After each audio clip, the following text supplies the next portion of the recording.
The clinking of glasses and laughter filled the hall of the Imperial restaurant, where Lyudmila Petrovna celebrated her anniversary. Crystal chandeliers illuminated the laid tables, at which the guests were seated in strict hierarchy. The most honorable places by the windows overlooking the fountain were occupied by colleagues of the birthday girl's son, influential businessmen. Distant relatives and neighbors sat a little further away. And at the very end of the hall, near the service entrance, where the waiters were again carrying trays, two women had modestly settled down. Marina straightened her napkin and looked at her mother. Valentina Ivanovna sat with her back straight. As always, years of working as a doctor had taught her to hold herself with dignity in any situation.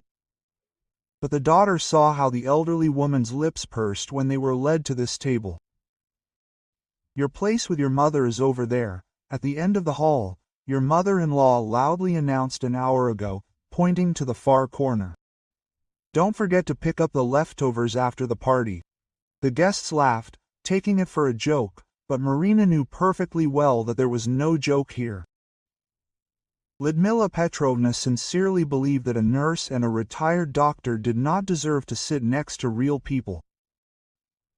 The birthday girl made speeches all evening, thanking expensive doctors from a private clinic, praising her son's successes, mentioning each guest by name, each one except for two women in the corner. Marina silently cut the salad and thought about how everything had changed over the years. 15 years ago, when she had just joined the family, her mother-in-law still pretended to accept her daughter-in-law. Lyudmila Petrovna was a mathematics teacher at a prestigious school, proud of her education and position. She tolerated Marina, but only because her son insisted on marriage. And when her grandson was born, her mother-in-law began to consider her daughter-in-law an annoying obstacle between her and the child. "What can some nurse understand about education?" Lyudmila Petrovna liked to repeat. "My education, my experience, that's what the boy needs." Valentina Ivanovna also received her share of contempt. "My mother-in-law never mentioned that Marina's mother, a doctor with 40 years of experience, a candidate of medical sciences, was in charge of the neurology department before retiring." For Lyudmila Petrovna, these were ordinary people, unworthy of attention, but life has a way of putting everything in its place. That February night, Marina was on duty in the cardiology department. At 3 a.m. the siren howled and the ambulance rushed to the emergency room. The team carried in an elderly woman unconscious, with a distorted face. Only when Marina leaned over the gurney, she recognized her mother-in-law. A massive stroke. Damage to the left hemisphere. The prognosis is disappointing. If she survives, then disability is inevitable. Marina had seen many such cases, she knew how they usually end. But this was her husband's mother. And Marina, forgetting the insults, rushed to save the woman who had humiliated her for years. She did not leave the bed, monitored every drop in the IV, measured her blood pressure every half hour, and massaged her to prevent bed sores. On the second day, she called her mother. "Mom, I need your help. Lyudmila Petrovna is in critical condition." Valentina Ivanovna arrived immediately, examined the patient, studied the images, talked with the attending physicians, and then came to the hospital every day, consulted, adjusted the treatment, and suggested the nuances of rehabilitation. "Why are you doing this?" Marina asked her once. "After all, she treated you so badly." "Because I'm a doctor," the mother simply answered. "And because your son needs her." 2 weeks of struggle.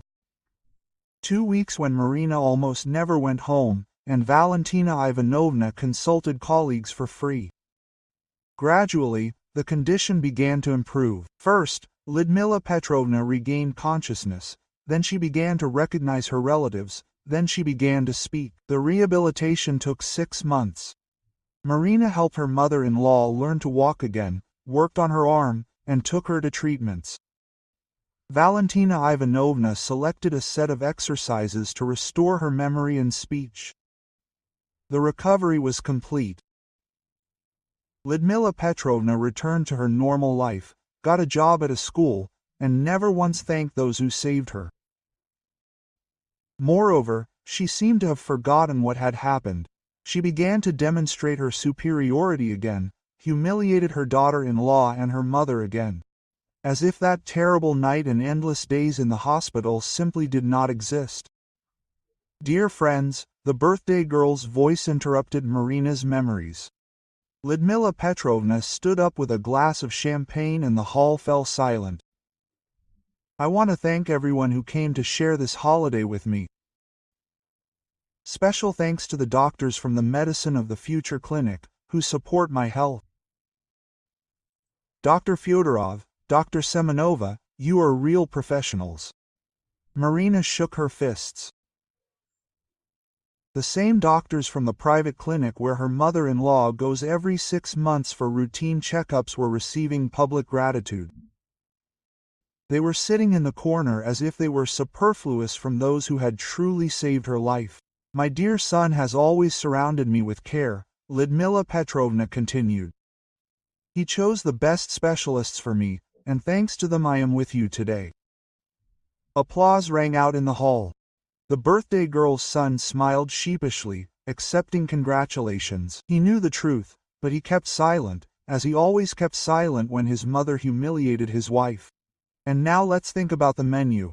Lyudmila Petrovna theatrically glanced around the hall. It seems to me that there won't be enough main courses for everyone. Her gaze stopped at a distant table. But don't worry, there will be enough leftovers at the end of the evening. Right, girls?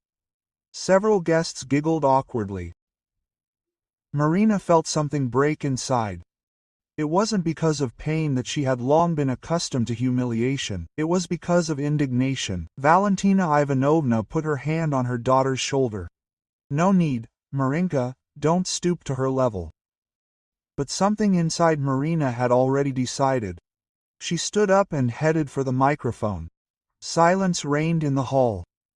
No one expected that the nurse from the far corner would dare to speak. Can I say a few words? Marina asked, taking the microphone. Lyudmila Petrovna frowned, but she couldn't refuse in front of all the guests. She nodded with a displeased look. Dear guests, Marina began, and her voice sounded even and calm. Allow me to congratulate the birthday girl and tell you a story. The hall froze. Something in Marina's tone made everyone wary. 2 years ago, in February, at 3 a.m., an ambulance brought Lyudmila Petrovna to our cardiology department. A massive stroke. Coma. The doctors gave her no more than 10% chance of survival. The guests exchanged glances. Lyudmila Petrovna turned pale. I was the nurse on duty that night, Marina continued. For the next 2 weeks, I practically never left her bed. I monitored every drop of the IV, every blood pressure reading. I gave her a massage so that there would be no bed sores. I fed her when she began to regain consciousness. There was absolute silence in the room. My mother, Valentina Ivanovna Marina, nodded towards the far table, a neurologist with 40 years of experience, a candidate of medical sciences. She came every day, consulted with the attending physicians, drew up a rehabilitation plan for free out of friendship, because she knew that her grandson needed a grandmother. Lyudmila Petrovna lowered her eyes. Several guests turned, looking at the elderly woman in the corner of the room. Half a year of rehabilitation, Marina's voice sounded more and more firmly. I took Lyudmila Petrovna to procedures, helped her learn to walk again, and develop her arm after paralysis. Her mother selected exercises to restore her memory and speech. Marina paused and glanced around the silent room. Lyudmila Petrovna had fully recovered, returned to work, to her normal life. And today she thanks the doctors who see her every 6 months for preventive examinations for her health. And she seated my mother and me, who saved her life, at the end of the room and offered to take the scraps from the party. The silence in the room became oppressive. Some of the guests looked away guiltily. Well, Marina put the microphone back. Now everyone knows the true value of our birthday girl's gratitude. Have a nice evening, everyone. She returned to the table and took her mother's arm. Let's go, Mom, we have nothing to do here. Valentina Ivanovna stood up silently. They headed for the exit under the gaze of the silent guests. Marina's son, the birthday girl's husband, caught up with them at the door. Marinachka, forgive me. Don't apologize for your mother, Marina said calmly. Apologize for yourself, for allowing her to humiliate us for years. They went out into the cool evening. Valentina Ivanovna hugged her daughter. She did the right thing. Sometimes the truth needs to be spoken out loud. And in the restaurant hall, Lyudmila Petrovna sat with her head down, unable to raise her eyes to the guests. The holiday was ruined forever. Thank you for listening to the end. If you found the story interesting, subscribe to the channel and like it so you don't miss new videos.